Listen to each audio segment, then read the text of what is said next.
La bande dessinée, tout le monde en a lu. C'est des histoires simples et sympathiques à lire.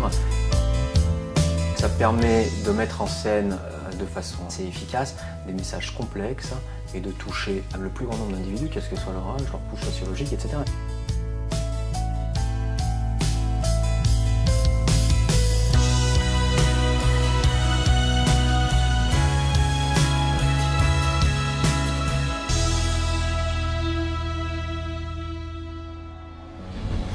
L'épilepsie est un problème de santé publique puisqu'elle concerne environ 50 millions de personnes dans le monde, une personne sur 100 pratiquement.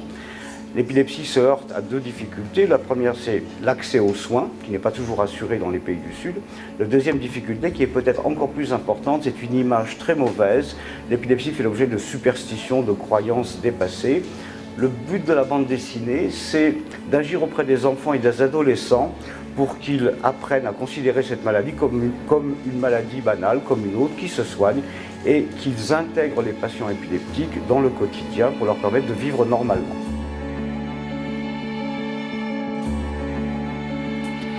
L'épilepsie constitue un véritable problème social parce que les malades souffrant de cette maladie sont complètement à l'écart de la société. Ce n'est pas considéré comme une maladie au juste titre que les autres maladies. L'épilepsie est considérée comme un envoûtement, donc on ne peut pas traiter cette maladie à l'hôpital. J'ai découvert beaucoup de choses en réalisant cette bande dessinée. J'avais simplement entendu parler, moi, d'un électroencéphalogramme. Je ne savais pas du tout ce que c'était. À un moment, on demande de le dessiner, et là, si je me rends pas à l'hôpital, je ne sais pas le faire.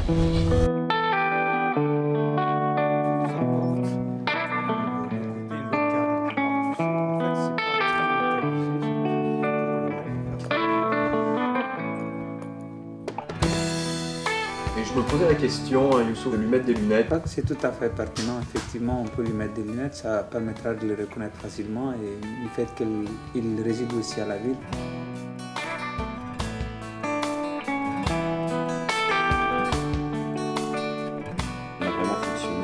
En aller-retour sur le scénario, donc de Youssouf qui validait les contextes, des décors, des ambiances, des corrections également sur les dialogues.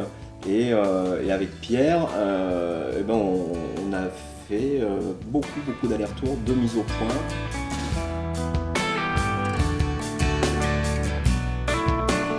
On s'est appuyé sur une histoire qu'on a essayé d'être la plus universelle possible, en tout cas s'adressant au plus grand nombre.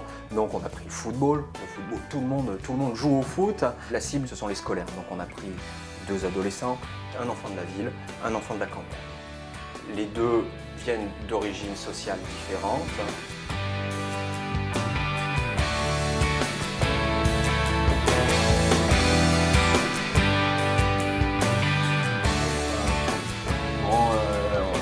Mise à l'écart, mais qu'il n'ait pas l'air non plus...